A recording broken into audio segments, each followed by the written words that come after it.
Willkommen zurück zur dritten Lektion vom Bündnerdeutschkurs. Hallo! Hallo, was meinst du jetzt mit dem? Jetzt hast du doch gesagt, ihr sagt alle Wörter mit A am Schluss. Also heisst es nicht Hallo, sondern Hallo. Oh nein, du hast es falsch verstanden. Wir sagen nur die Wörter, die ihr mit E am Schluss sagt, mit A. Oh, nur mit E. Dort schreibst du das auf, gell? Oh ja klar, das notiere ich mir hier gleich. Jetzt kommen wir zu etwas Neuem.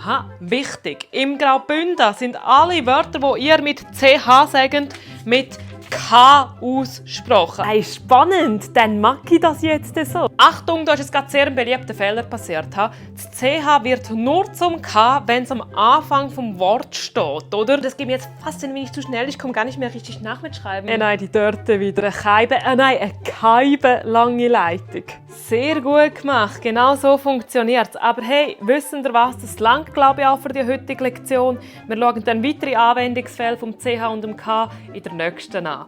Tschüss miteinander.